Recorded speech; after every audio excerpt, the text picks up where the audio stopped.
शिक्षा दर्शन में आप सबका का एक बार फिर से बहुत बहुत स्वागत है। दोस्तों, आज के इस वीडियो में मैं बताने वाला हूं ध्वनि परिवर्तन की दिशाओं के विषय में। दोस्तों, यदि आप इस चैनल पे नए हैं तो चैनल को सब्सक्राइब कर लें।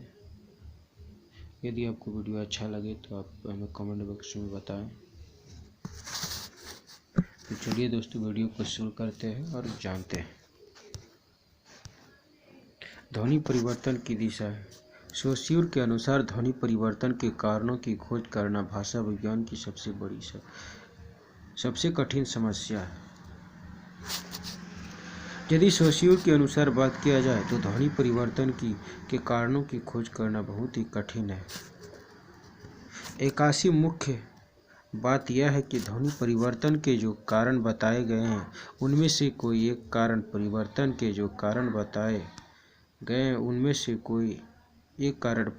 के लिए उत्तरदायी नहीं होता, वरन एकाधिक कारणों से परिवर्तन की प्रक्रिया पूरी होती है। यहाँ कहा जा रहा है कि एकासी मुख्य जो बात है उनमें से ध्वनि परिवर्तन के कुछ कारण हो सकते हैं, लेकिन उनमें से एक कारण उत्तरदायी नहीं हो सकते।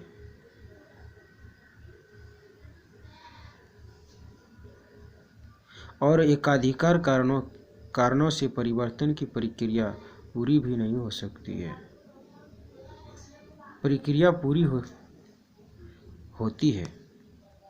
ध्वनि परिवर्तन की दिशाओं का उल्लेख करते हुए निरुक्ताकार यास्क ने आदिशेष, आदिलोप, अनालोप, उपधा परिवर्तन, वर्ण लोप, द्विवर्ण लोप, आदि विपर्य, अंत विपर्य,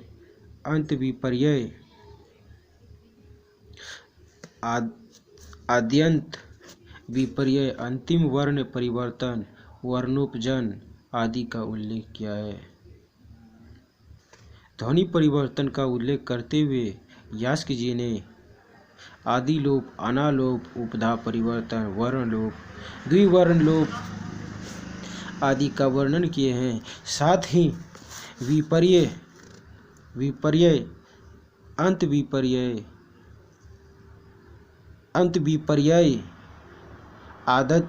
आद्यंत विपर्य, अंतिम वर्ण परिवर्तन आदि का भी उल्लेख किए हैं। वामनजादित्य के अनुसार पहला वर्णागम, दूसरा वर्ण विपर्य, तीसरा वर्ण विकार, चौथा वर्णनाश, पांचवा धातु का अर्थांतर से योग ध्वनि परिवर्तन की दिशा है। वामनजादित्य के अनुसार जो है वर्णागम, वर्ण विपर्य, वर्ण विकार, वर्णनाश, धातु का अर्थांतर से योग, ये सभी ध्वनि परिवर्तन की दिशाएं हैं। पतंजलि ने महाभास में वर्ण व्यत्यय, वर्णनाश, वर्णोपजन, वर्ण विकार को ध्वनि परिवर्तन की मार्ग निर्देशित किए हैं। पतंजलि ने अपने काव्य महाभास में ध्वनि परिवर्तन की दिशाओं को वर्ण व्यत्यय, वर्णनाश, वर्णोपजन, वर्ण विकार को ध्वनि परिवर्तन के मार्ग को बताए हैं। स्पष्ट है कि ध्वनि परिवर्तन के फलस्वरूप नई ध्वनियों का आगमन, विद्यमान किसी ध्वनि का लोप, ध्वनि विकार, ध्वनि विपर्य आदि घटित होता है।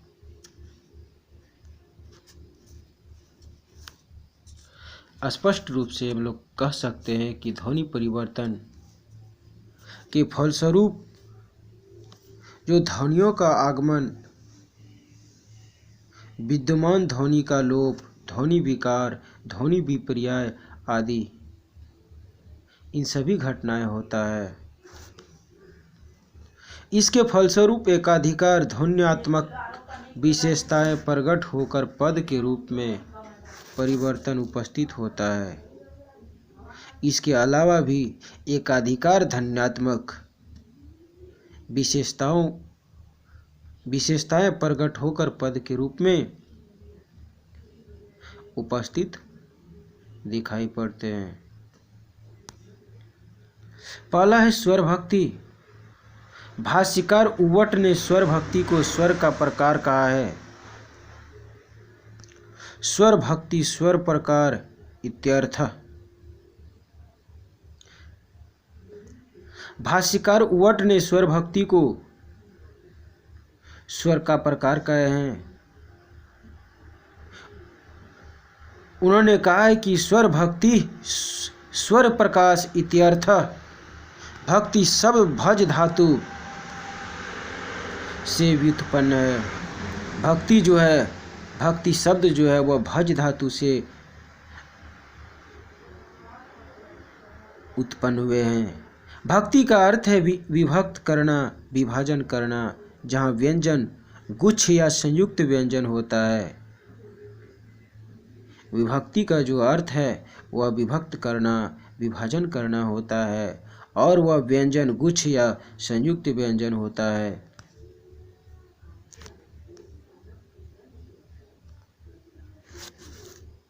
वहाँ उच्चारण में व्यवधान उत्पत्ति होता है।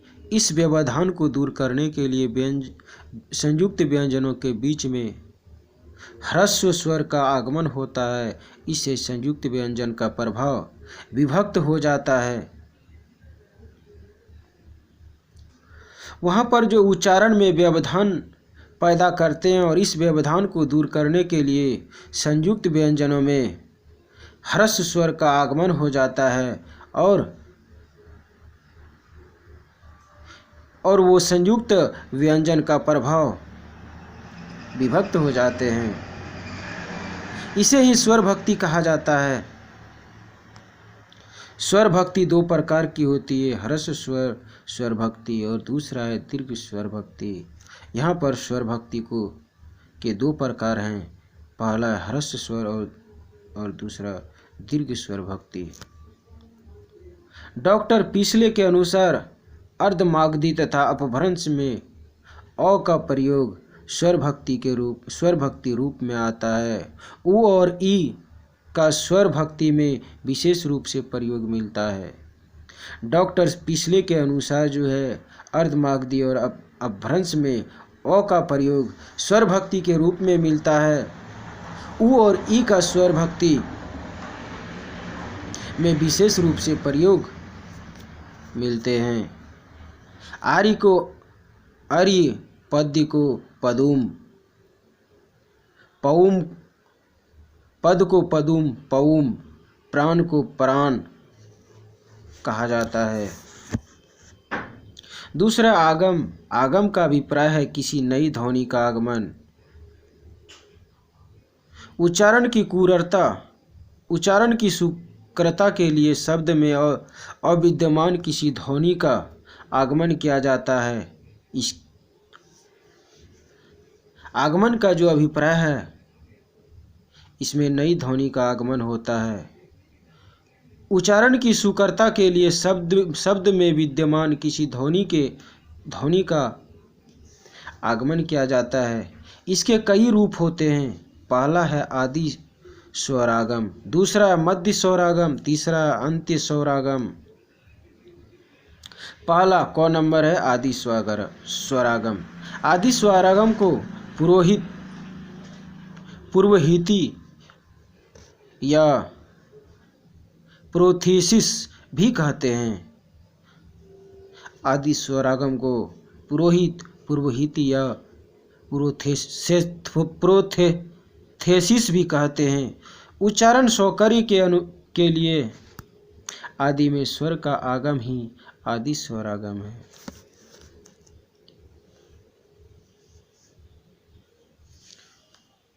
यहाँ पर कह रहे हैं कि उच्चारण स्वकरी के लिए आदि स्वर को ही स्वरागम कहा गया है। पाली, प्राकृत और आधुनिक आर्य भाषाओं में इसके उदाहरण सुलभ है और ये सभी पाली, प्राकृत और आधुनिक आर्य भाषाओं में इसका उदाहरण देखने को मिलता है। ध्यातव्य है कि आदि स्वरागम सदा ह्रस्व होता है। आदि स्वरागम जो है वह सदा ह्रस्व होता है। जैसे स्तुति, अस्तुति, स्थिति को स्थिति, स्कूल को स्कूल, स्टेशन को अस्थाई को अस्थाई, अस्तबल को अस्तबल, प्लेटो को प्लाटोन, अफलातून आदि भी कहते हैं। ख है मध्य स्वरागम। संयुक्त व्यंजन को विभक्त कर सुविधापूर्वक उच्चारण के लिए जब शब्द के मध्य में स्वर का आगम होता है तो उसे मध्य स्वरागम कहते हैं। मध्य स्वरागम जो है, इनमें संयुक्त व्यंजन को विभक्त का सुविधा पूर्वक उच्चारण के लिए जब शब्द के मध्य में स्वर आ जाता है या स्वर का आगमन हो जाता है तो उसे मध्य स्वरागम कहा जाता है। जैसे लग्न को लगन कहा गया है, मग्न को मगन, धर्म को धर्म, कर्म को कर्म, जन्म को जन्म, पर्व को परब, सूर्य को सूरज, भक्त को भगत आदि कहा है। गो है अत्यंत अंत्य स्वरागम। जहाँ शब्द के अंत में स्वर का आगम होता है वहाँ अंत्य स्वरागम मानते हैं।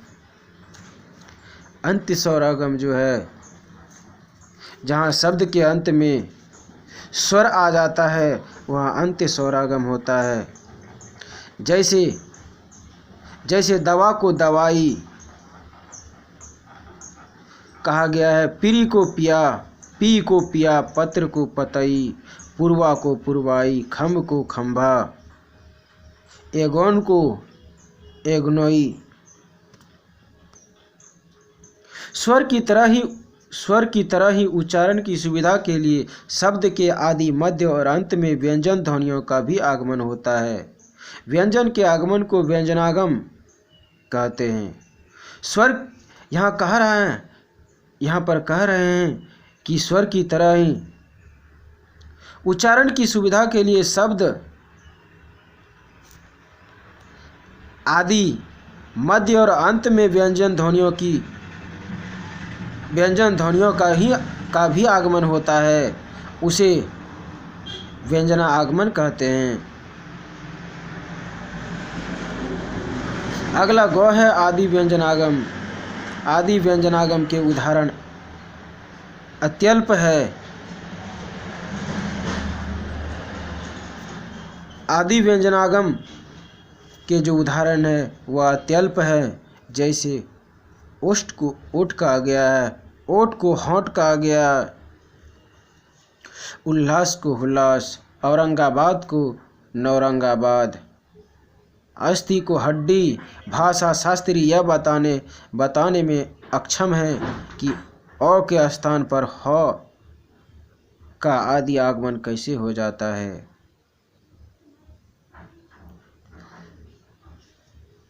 इन सभी उदाहरणों को देखने के बाद भाषा शास्त्री कहते हैं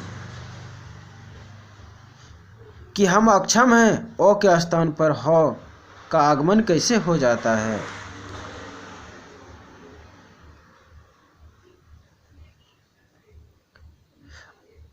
आ है मध्य व्यंजनागम।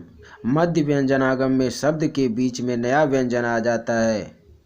जैसे ववानर या वननर। मध्य व्यंजनागम मध्य व्यंजन में शब्द के बीच में नया व्यंजन आ जाता है तो उसे मध्य व्यंजनागम कहा गया है। जैसे में ववानर या वननर को बंदर कहा गया है। सुनरी को सुंदरी, सुनर को सुंदर, सांप को श्राप या शराप, समुद्र को समुंदर, जेल को जेहल, सीख को सीख, हमेशा को हमेशा, डजन को दर्जन, समन को समन, लाश को लहास, टालटुल को टाल मटोल आदि कहा है। अगला है अंत्य व्यंजनागम। शब्द के अंत में व्यंजन का आ जाना अंत्य व्यंजनागम है। इसमें शब्द के अंत में व्यंजन आ जाने पर उसे अंत्य व्यंजनागम कहा गया है। अंत व्यंजनागम कहा है। जैसे जम्बू को जामुन कहा गया है, राधा को राधिका, परवा को परवाह, दरिया को दरियाव, भ्रू को भौं या उमरा, उमराव को उमरा को उमराव, रंग को रंगत आदि कहे हैं। अगला अक्षरागम।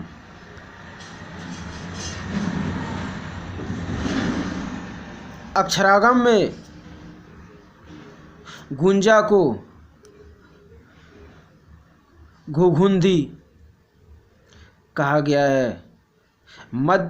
आदि अक्षरागम में गुंजा को घुघुंधी, मध्य अक्षरागम में खल को खरल, आलस को आलकस, डेढ़ा को डेवड़ा कहा है।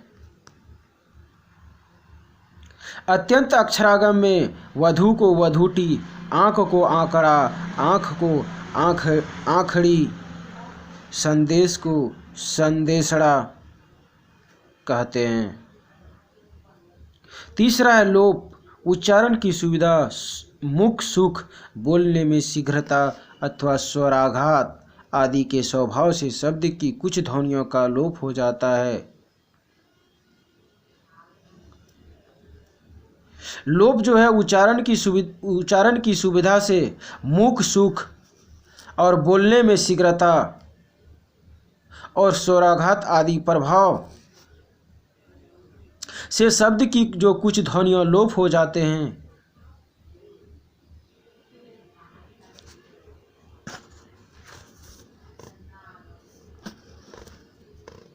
उसे लोप कहा गया है। इनके 3 प्रकार होते हैं। पहला है स्वर लोप, दूसरा है व्यंजन लोप, तीसरा अक्षर लोप। स्वर लोप। पहला है स्वर लोप। स्वर लोप का पहला आदि स्वर लोप, शब्द के आदि में ही स्वर का लुप्त हो जाना। आदि स्वर लोप जो है, इसमें आदि में ही स्वर का लोप हो जाना स्वर आदि लोप कहा गया है। जैसे उपायन, उपायन को बयान, अभ्यंतर को भीतर, अर्घट को रघट, रघट या रहट, अधेला को धेला, अहाता को हाता, अनाज को नाज, अमीर को मीर, अफसाना को फसाना, अगर को गर, अधिसु को दधिसु कहते हैं। दूसरा मध्य स्वर लोप। इसमें मध्य में स्वर का लोप हो जाता है। मध्य स्वर लोप में इसमें बीच में ही स्वर का लोप हो जाता है, मध्य में ही स्वर का लोप हो जाता है। जैसे हरिद्रा को हरद, शाबाश को शाबस, डू नॉट को डोंट कहते हैं। अगला अंत्य स्वर लोप। जिसके अंत में स्वर का लोप हो उसे स्वर अंत्य स्वर लोप कहते हैं। जैसे गंगा को गंग, जाति को जात, शीला को शील, परीक्षा को परख, रीति को रीत, बाहु को बाह, इक्षु को ईख, विल्व को वेल, लघु को हल आदि कहते हैं। दूसरा व्यंजन लोप। शब्द के आदि मध्य और अंत में व्यंजनों का लोप मुख सुख स्वराघात आदि के लिए होता है। व्यंजन लोप में मध्य और अंत में व्यंजनों का लोप सुख मुख स्वराघात आदि के लिए होता है। इसमें पहला क है आदि व्यंजन लोप। जहाँ शब्द के आदि में व्यंजन विलुप्त हो जाए आदि व्यंजन लोप में इसमें व्यंजन आदि में व्यंजन लुप्त हो जाए, गायब हो जाए, जैसे स्फोटक को फोड़ा फोड़ा, बीबीजी को बीजी, सने को ने, स्थल को थल, स्थान को थान, श्मशान को मसान, स्थिर को थीर, स्थन को थन, स्थाली को थाली, स्फूर्ति को फूर्ति, स्कंद को कंध, केनाइफ को नाइफ, केनाइट को नाइट आदि कहते हैं।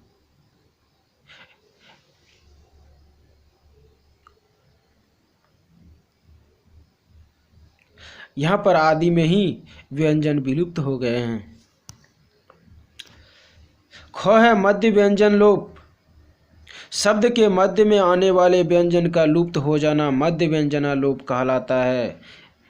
मध्य व्यंजना लोप, इसमें शब्द के बीच में ही, शब्द के मध्य में ही व्यंजन का लुप्त हो जाना मध्य व्यंजना कहलाता है, मध्य व्यंजना लोप कहलाता है। जैसे में बात करें तो नाक कटा को नकटा कहा गया है। कयस्थ को कायथ, भूमिहार को भूइहार, डाकिन को डाइन, गर्भिणी को गाभिन, संदेश को सनेश, दुगुना को दूना, फाल्गुन को फागुन, उपवास को उपास, कार्तिक को कातिक, सूची को सुई, टेक को टॉक, वाल को वाक, नाइट को राइट, डॉटर को डाटर कहा गया है। गो है अंत व्यंजना व्यंजन लोप। इनमें शब्द के अंतिम व्यंजन का लोप हो जाता है। अंत व्यंजन लोप, इसमें शब्द के अंतिम व्यंजन का लोप हो जाता है। जैसे अम्र को आम, असह्य को अम्र को आम या असह्य,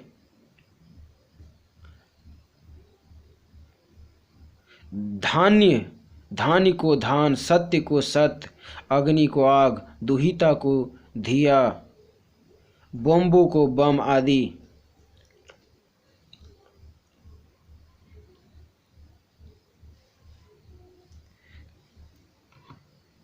कहते हैं। तीसरा अक्षर लोप, आदि अक्षर लोप।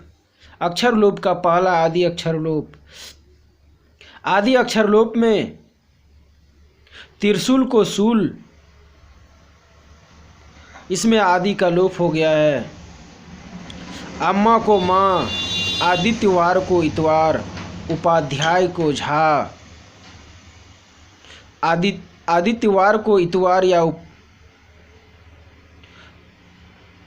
उपाध्याय को झा, सहतूत को तूत, सरदार जी को दारजी, यूनिवर्सिटी को भर्सिटी, नेकटाई को टाई, बाइसिकल को साइकिल आदि कहते हैं।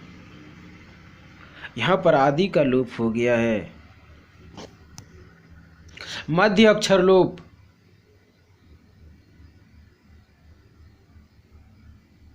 इसमें मध्य व्यंजन का लोप हो गया है। जैसे है औग्राय को अगहन,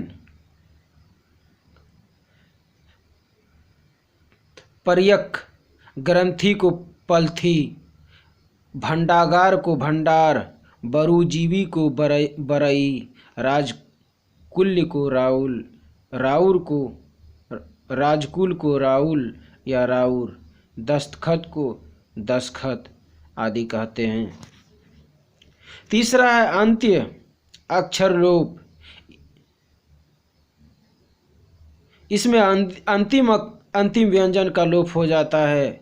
जैसे की बात किया जाए तो इसमें पार्श्व को पास, जीव को जी, नींबू को नींबू, कर्तरिका को कटारी, विज्ञप्तिका को विनती, माता को माँ, दीपवर्तिका को दीवट, भर्तृ जाय को भावज, कुंजिका को कुंजी, मौक्तिक को मोती, नीलमणि को नीलम, सदा सपादिक को सवा, उष्ट्र को ऊंट आदि कहा है, आदि कहते हैं। अगला है समाक्षर लोप।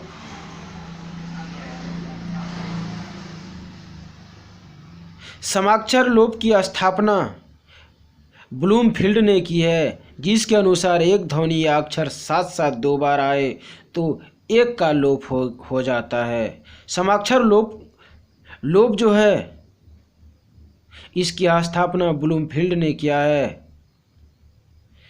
ब्लूमफील्ड के अनुसार ध्वनि या अक्षर साथ साथ दो बार आ जाए तो एक का लोप हो जाता है। जैसे खरीदार को खरीदार, इसमें दो बार आया इसलिए एक दो का लोप हो गया है। नकट्टा को नकटा, स्वर्ग गंगा को स्वर डगा,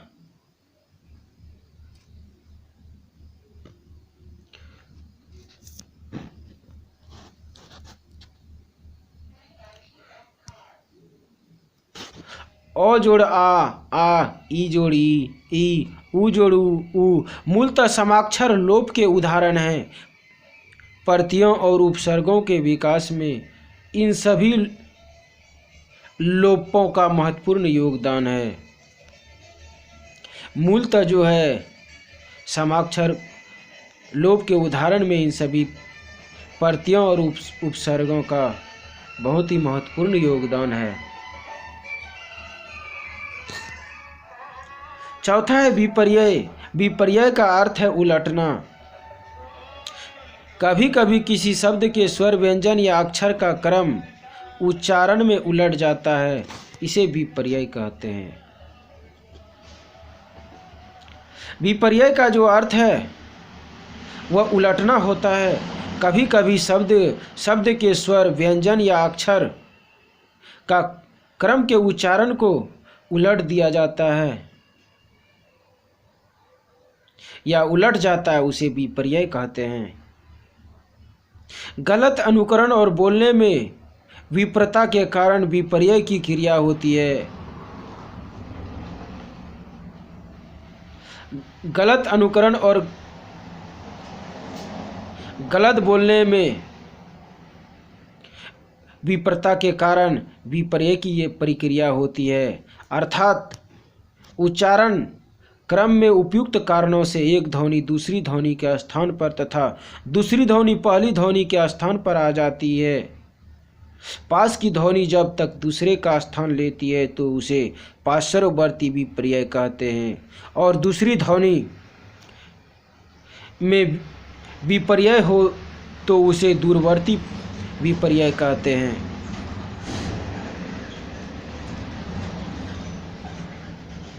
यहाँ पर कह रहे हैं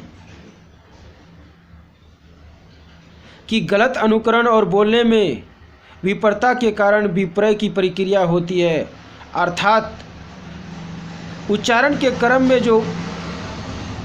जो उपयुक्त कारण हैं उनमें एक ध्वनि के स्थान पर दूसरी ध्वनि स्थान ले लेती है, और पास की ध्वनि जब दूसरे स्थान पर स्थान ले लेती है तो उसे पार्श्ववर्ती विपर्यय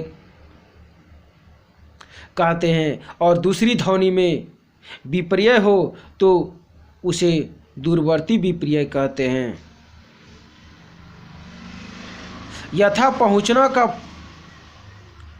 का पहुँपना, अमरूद का अरमूद, मतलब का मतबल आदि कहते हैं। विपर्यय के विविध भेद हैं। स्वर विपर्यय, व्यंजन विपर्यय, एकांगी विपर्यय, आद्य शब्दांश विपर्यय। विपर्यय के जो हैं उनके विविध भेद हैं। पहला है स्वर विपर्यय, दूसरा है व्यंजन विपर्यय, तीसरा है एकांगी विपर्यय और चौथा है आद्य शब्दांश विपर्यय। पहला स्वर विपर्यय। स्वर विपर्यय जो है वह पार्श्ववर्ती हैं। जैसे जानवर को जनावर, जांग को जंघा, कुछ को कुछ, ससुराल को ससुराल, खुजली को खजूली आदि कहते हैं। दूसरा है दूरवर्ती। इसमें पागल को पगला, अम्लिका को इमली, बिंदु को बूंद, जनरल को जर्नैल, अनुमान को उन्मान कहते हैं। ख है व्यंजन विपर्यय, पार्श्ववर्ती। इनमें चिन्ह को चिन्ह, ब्राह्मण को ब्राह्मण, ब्राह्मण को ब्राह्मण, ब्रह्म को ब्रह्म, डेस्क को डेक्स, तमगा को तगमा,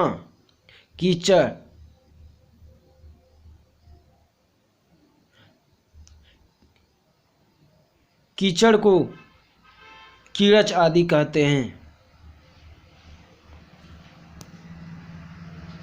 दूसरा दूरवर्ती। इसमें वाराणसी को बनारस, अमरूद को अरमूद, महाराष्ट्र को मराठा कहते हैं। अक्षर विपर्यय के अंतर्गत मतलब को मतबल, अनुकसान को नुकसान, डूबना को बूढ़ना, पिशाच को पिचास, पहुँचना को चहुपना आदि कहते हैं। गौ है एकांगी विपर्यय।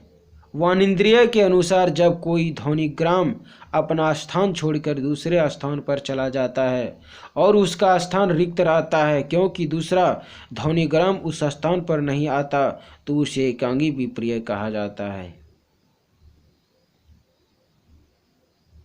एकांगी विपर्यय जो है वानिंद्रिय के अनुसार जब कोई ध्वनि अपना स्थान छोड़ करके दूसरे स्थान पर चला जाता है और उस स्थान और वह स्थान खाली रहता है और फिर दूसरा ध्वनिग्राम उस स्थान पर नहीं आता है, तो उसे एकांगी विपर्यय कहते हैं। जैसे बिंदु को बूंद, ई का लोप तथा ऊ के रूप में स्थान परिवर्तन,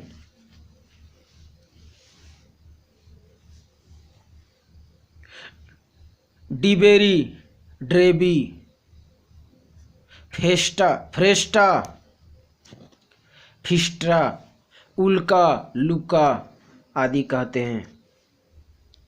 आद्य शब्दांश विपर्यय। इसके दो शब्दों के आदि अंश परिवर्तित हो जाते हैं। इसे ध्वनि सम्मिश्रण अथवा लाभान्वित विपर्यय भी कहते हैं। आद्य शब्दांश विपर्यय में दो शब्दों के आदि अंश परिवर्तित हो जाते हैं, तो इसे ध्वनि सम्मिश्रण या लाभान्वित विपर्यय भी कहते हैं। जैसे में जो है चावल दाल को चाल दावल, चौका चूल्हा को चूल्हा चौका, समय बताने में 8:45 का 9 पौ आदि कहते हैं।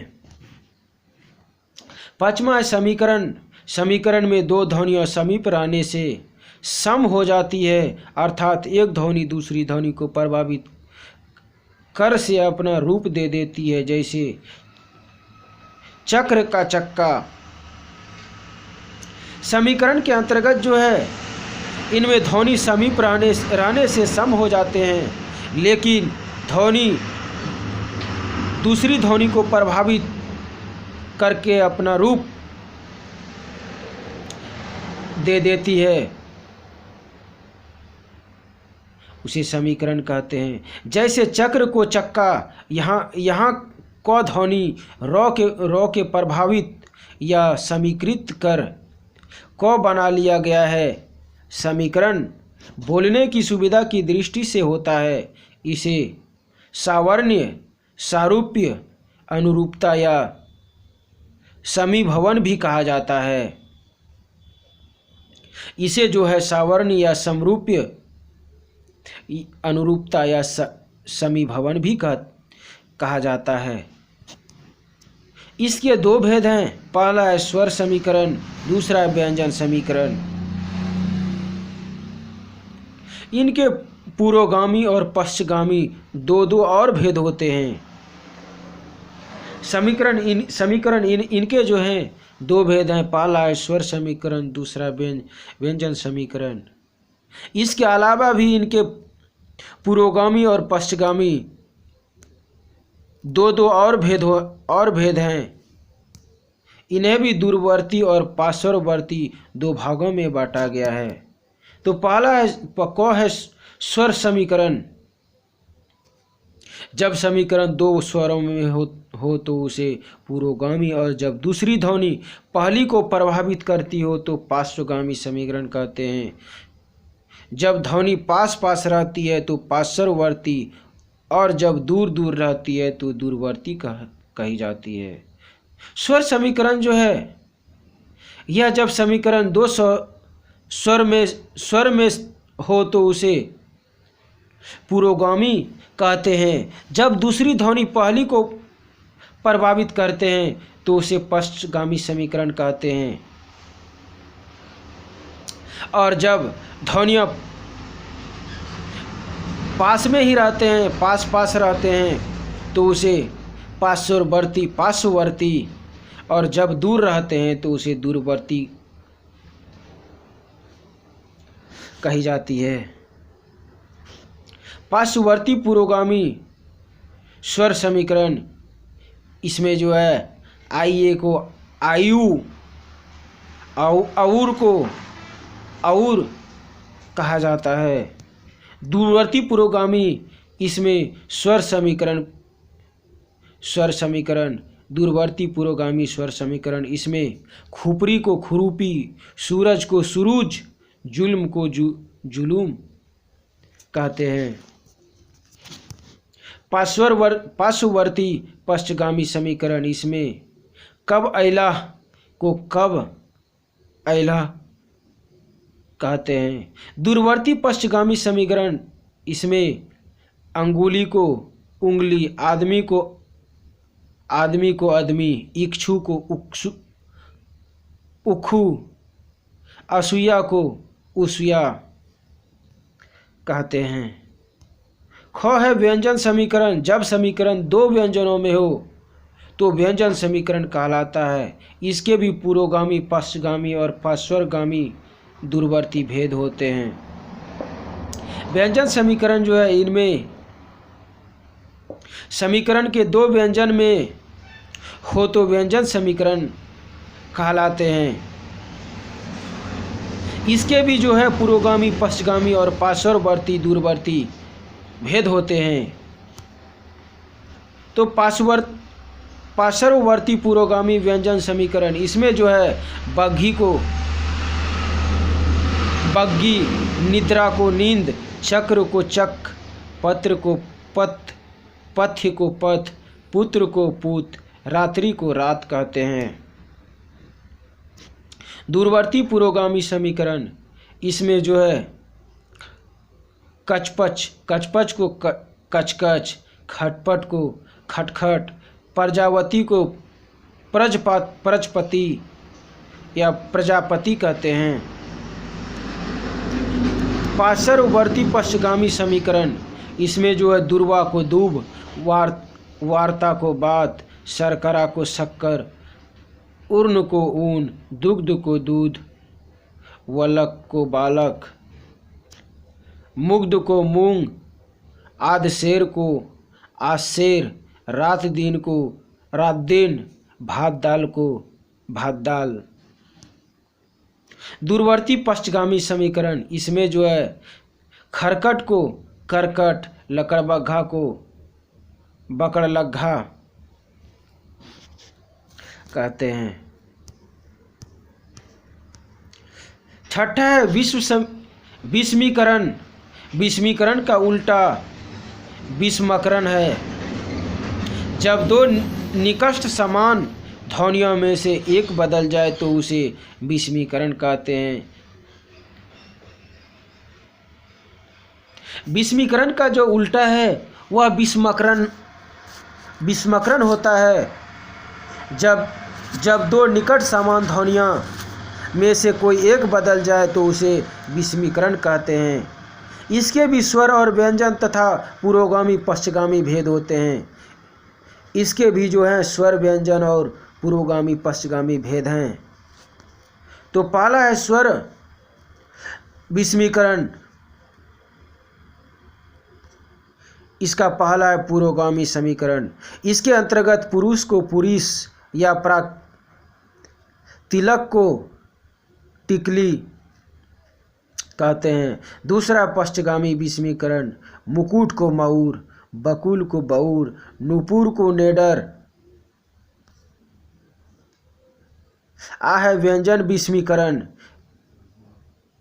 इसमें पहला पुरोगामी व्यंजन विषमीकरण। इसके अंतर्गत काक को काग, कंकन को कंगन, लांगूसी को लंगूर, लाल को लार कहते हैं। दूसरा पश्चगामी विषमीकरण। इसके अंतर्गत नवनीत को लैनु, दरिद्र को दलिद्दर कहते हैं। सातवां है विकार। जब उच्चारण की सुविधा के लिए एक ध्वनि दूसरी ध्वनि में परिवर्तित हो जाती है तो वह विकार कहलाती है। विकार जो है, जब इनके उच्चारण की सुविधा के लिए एक ध्वनि दूसरी ध्वनि में परिवर्तित हो जाते हैं तो वह विकार कहलाते हैं। जैसे की बात की जाए तो इनमें कृष्ण को कान्हा कहा जाता है, मेघ को मेघ, स्तन को थन, हस्त को हाथ, शाक को साग, संबंधित को समधि, गर्भिणी को गाभिन, क्षीर को क्षीर, खीर या खीर, सौभाग्य को सुहाग, मुख को मुंह कहते हैं। विकार के कारण शब्दों के रूप में तो परिवर्तन होता ही है, उनके अर्थ में भी परिवर्तन हो जाता है। यहाँ पर कह रहे हैं कि विकार के कारण शब्दों के रूप में परिवर्तन होते ही हैं, लेकिन उनके अर्थ में भी परिवर्तन हो जाता है। तो परिवर्तन हो जाता है जैसे समधी को वर वधू के पिता को कहते हैं। समधी जो है वर वधू के पिता को कहते हैं। क्षीर यानी दूध, और खीर दूध चावल से बनते हैं। गर्भिणी जो कि स्त्री हैं, और गाभिन पशु हैं। स्तन स्त्री में है और थन पशु में। आदि में रूप परिवर्तन के साथ ही अर्थ परिवर्तन भी हो गया है। इन सभी में रूप परिवर्तन के साथ ही अर्थ परिवर्तन भी हो गए हैं। आठवां है मात्रा भेद। स्वराघात के प्रभाव से कभी कभी ह्रस्व ध्वनि दीर्घ ह्रस्व हो जाती है, इसे मात्रा भेद कहते हैं। इसके कई भेद होते हैं। मात्रा भेद इसके अंतर्गत जो हैं, स्वराघात के प्रभाव से कभी कभी ह्रस्व दीर्घ हो जाते हैं और दीर्घ ध्वनि स्वर हो जाती है, तो इसे मात्रा भेद कहते हैं। इनके जो कई भेद होते हैं, पहला ह्रस्व से दीर्घ। इसके अंतर्गत जो है अक्षत को आखत, चिन्ह को चिन्हा, अंकुर को अंकुश, मील को मिल, कंद को कंधा, हरिण को हिरण, जीवा को जीव, अद्य को आज, काग को कागा, लज्जा को लाज, कंटक को कांटा, पीरी को पीवा कहते हैं। दूसरा है दीर्घ से हर्ष। आलाप को अलाप, आम्र रस को अमरस, नारंगी को नवरंगी, अमीर को अहीर, वानर को बंदर, बादाम को बादाम, आश्चर्य को अचरज, पाताल को पताल आदि कहते हैं। 9वां है घोषीकरण। उच्चारण की सुविधा के लिए अघोष ध्वनियों को सघोष कर देना घोषीकरण है। घोषीकरण इसमें जो है उच्चारण की सुविधा के लिए अघोष ध्वनि को घोष में परिवर्तन कर देना घोषीकरण कहलाता है। जैसे कि बात की जाए तो इनमें शकुन को शगुन, मकर को मगर, कंकन को कंगन, एकादश को एकाग्रह, एकादश को 11, सकल को सगल, सगरो, बापू को बाबू, प्रकट को प्रकट, कीट को कीड़ा, शाक को साग, सती को शादी आदि कहते हैं। 10वां अघोषीकरण। मुख सुख के लिए जब घोष ध्वनियों का अघोष उच्चारण किया जाता है तो अघोषीकरण होता है। अघोषीकरण इसके अंतर्गत जो है मुख सुख के लिए जब घोष ध्वनि को अघोष में उच्चारण किया जाता है तो अघोषीकरण कहलाते हैं या अघोषीकरण होते हैं। जैसे मदद को मदत, अदद को अदत, मेघ को मेघ, खूबसूरत को खूबसूरत, डंडा को डंटा आदि कहते हैं। 11वां है महाप्राणीकरण। इसमें अल्प प्राण ध्वनियों को प्राह प्राण ध्वनि के रूप में परिवर्तित कर दिया जाता है। महाप्राणीकरण इसमें जो है अल्प प्राण ध्वनि को पहा प्राण ध्वनि के रूप में परिवर्तित कर दिए जाते हैं। जैसे में जो है पृष्ठ को पीठ, वेश को भेष, गिरी को घर, परशु को फरसा, हस्त को हाथ, ग्रहण को घिरना, वृश्चिक को बिच्छू, वाष्प को भाप, ताक को ताक आदि कहते हैं। 12वां है अल्प प्राणीकरण। महाप्राण ध्वनियों का अल्प प्राण कहा जाना अल्प प्राणीकरण है। अल्प प्राणीकरण में महाप्राण ध्वनि को अल्प प्राण कहना ही अल्प प्राणीकरण है। जैसे सिंधु को हिंदू, भगिनी को बहिन कहते हैं। 13वां है अनुनासिकता। कभी कभी आलस्यवश हम ध्वनियों के उच्चारण को अनुनासिक कर देने के लिए विवश होते हैं। अनुनासिकता इसके अंतर्गत जो है कभी कभी हम लोग आलस्यवश ध्वनि के उच्चारण को अनुनासिक कर देने के लिए विवश हो जाते हैं। जैसे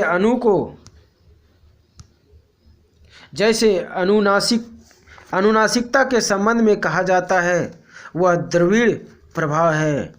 ब्लॉक और टर्नर के अनुसार स्वर की मात्रा में परिवर्तन के कारण अनुनासिकता आ जाती है।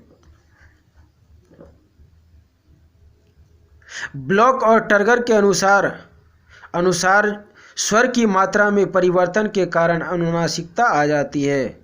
ग्रियसन इसे आधुनिक काल की प्रवृत्ति कहते हैं। इसी को ग्रियसन ने आधुनिक काल की प्रवृत्ति कहते हैं। डॉक्टर सुनीति कुमार चटर्जी मध्यकालीन भारतीय आर्य भाषा की प्रवृत्ति के रूप में इसे स्वीकार करते हैं।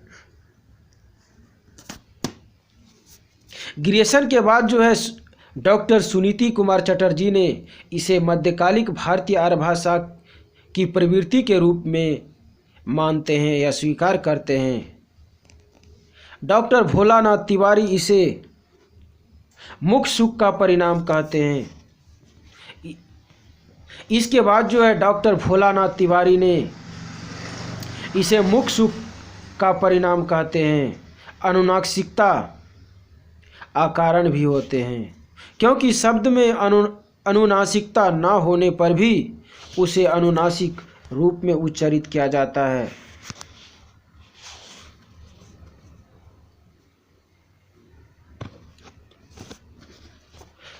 अनुनासिकता का कारण अकारण भी होती है, क्योंकि शब्द में अनुनासिकता न होने पर भी उसे अनुनासिक रूप में उच्चारित किए जाते हैं। जिन शब्दों में अनुनासिकता है,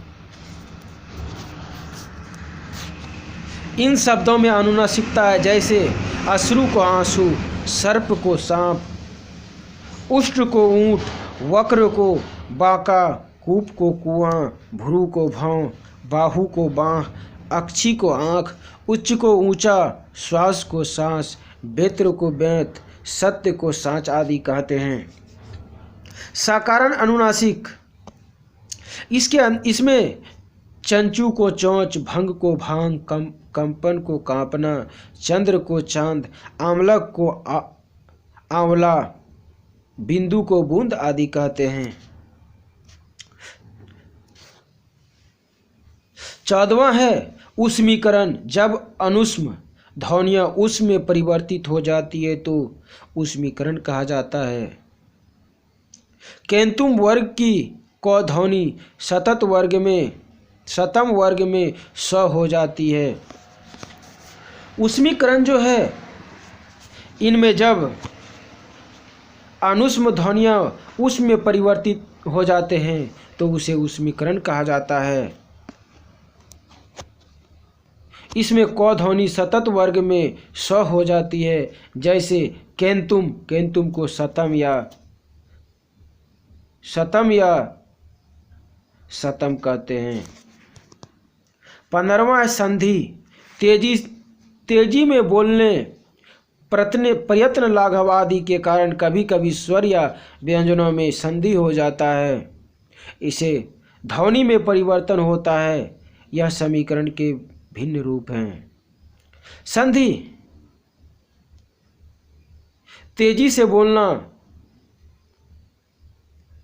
प्रयत्न, लाघव आदि के कारण कभी कभी हम लोग स्वर या व्यंजनों में संधि कर देते हैं या संधि हो जाता है। इसमें ध्वनि में परिवर्तन हो जाते हैं। यह समीकरण से विभिन्न रूप हो जाते हैं। जैसे की बात किया जाए यहाँ तो मयूर को मऊर, मोर या मोर, वचन को वैन या वैन, नयन को नईन या नैन, अवध को औध, ओध या औध, नवमी को नवमी, नौमी,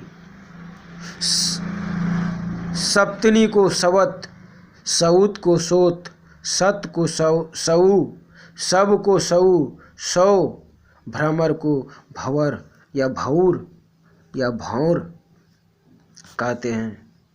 कभी कभी संधि में एक ध्वनि लुप्त भी हो जाती है। कभी कभी जो है संधि के एक ध्वनि लुप्त हो जाते हैं, जैसे उस जोड़ ही उसी, इस जोड़ ही इसी, यही ही, जहीं, वह जोड़ ही पही आदि कहते हैं। कभी कभी संधि एक ध्वनि लुप्त भी हो जाती है।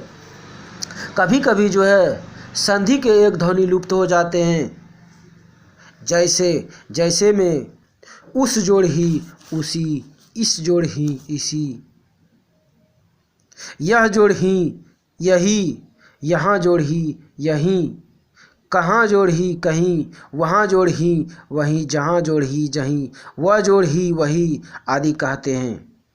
कुछ लोग मार डाला, भात दाल, मास्टर साहब, माठ साहब, साद शेर, आशेर आदि भी कहते हैं। इनको भी संधि मानते हैं, इन सभी को संधि मानते हैं, किंतु डॉक्टर भोलानाथ तिवारी इसे समीकरण कहते हैं। किंतु जो है इसको भोलानाथ तिवारी समीकरण कहते हैं।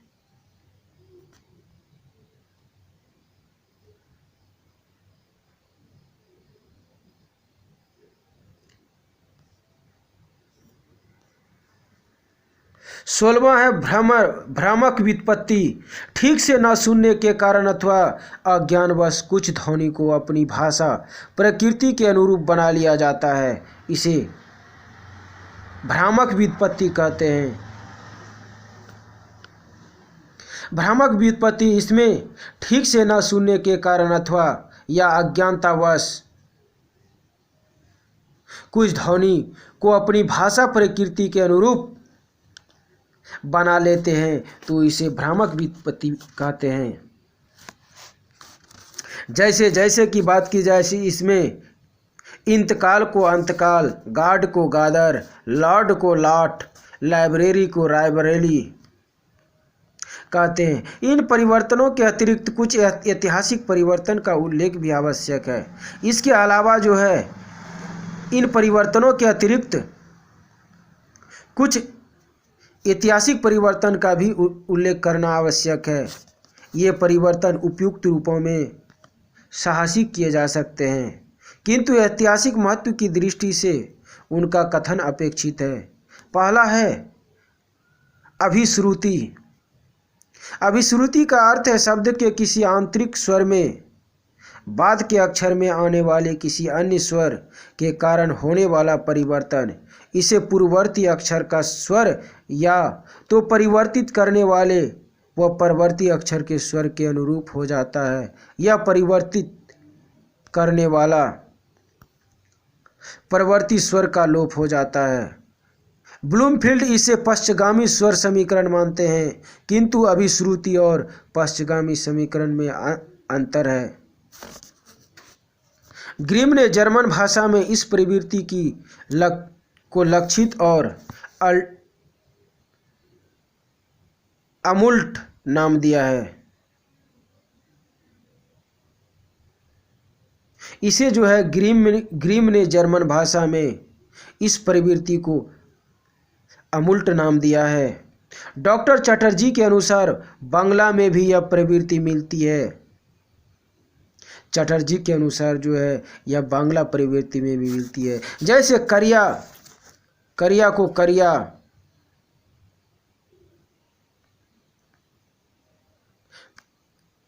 कौरे कोरे, हिंदी में इसके उदाहरण विरल हैं। जैसे अंगुली उंगली, बंगला हारिया हेरे, खोकर। दूसरा अपश्रुति। किसी रूप या पद में स्वर परिवर्तन या मात्रा भेद के कारण भिन्न व्याकरणिक अर्थ का जुड़ना या उसी पद्धति पर नए शब्द की रचना अपश्रुति है। अपश्रुति इसमें जो है किसी रूप या पद में स्वर परिवर्तन या मात्रा भेद के कारण विभिन्न व्याकरणिक अर्थ आकर जुड़ जाते हैं या उसी पद्धति में नए शब्द की रचना करते हैं, अपश्रुति कहलाते हैं। तात्पर्य की अपश्रुति के कारण शब्द में अर्थगत परिवर्तन हो जाता है। इसका जो तात्पर्य है, अपश्रुति के कारण ही अर्थगत परिवर्तन हो जाते हैं, अर्थ में परिवर्तन हो जाते हैं। यह रूपात्मक ध्वनि विज्ञान के अंतर्गत ही विचार्य है। यह जो है अर्थ परिवर्तन रूपात्मक रूप से ध्वनि विज्ञान के अंतर्गत ही विचार करना ठीक है। मात्र मूलक अपश्रुति में इस ध्वनि समान प्रकृति वाली दूसरी ध्वनि में परिवर्तित हो जाती है। गुण मूलक अपश्रुति में स्वर ध्वनि में गुण मूलक परिवर्तन होता है। मात्रा मूलक अपश्रुति इसमें जैसे कि जीत को जीत, सूत को सूत, मील को मेल आदि कहते हैं। गुण मूलक अपश्रुति इसमें जो है भारद्वाज को भारद्वाज, वसुदेव को वासुदेव, किताब को कातिब या कुतुब आदि कहते हैं। राइस को रोज या रायजन कहते हैं। तीसरा अपिनिहित शब्द में पहले से विद्यमान किसी स्वर के अनुरूप अन्य स्वर के मध्यागम को अपनिहित करते हैं। यह स्वर भक्ति या विप्रकर्ष के अंतर्गत समाहित हो सकता है। फिर भी दोनों में अंतर है। अपनिहित में ई जोड़ ई या ऊ का मध्यागम होता है, जैसे बेल बैल, रक्त रौक्त, भक्त भगत, पूर्व पूरब आदि कहते हैं। चौथा है पूर्वहिती या शब्द में विद्यमान किसी स्वर के अनुरूप शब्द के आदि में स्वर का आगमन पुरोहिती है।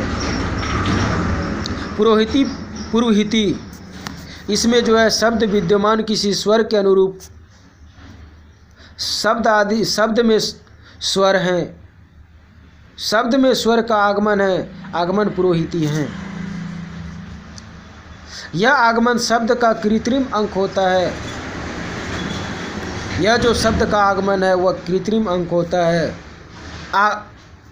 आगम प्रायः ई या ऊ का ही होता है। जैसे में बात किया जाए तो इसमें स्तुति को स्तुति, स्थिति को स्थिति, स्टेशन को स्टेशन, स्कूल को स्कूल आदि कहते हैं।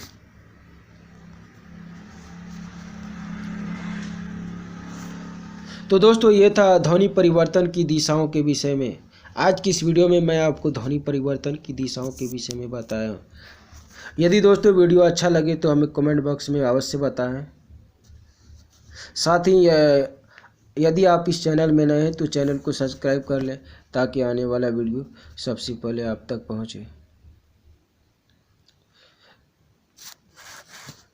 तो चलिए दोस्तों, फिर अगले वीडियो में एक नए टॉपिक के साथ मिलते हैं। आज की इस वीडियो में इतना ही। तब तक के लिए धन्यवाद।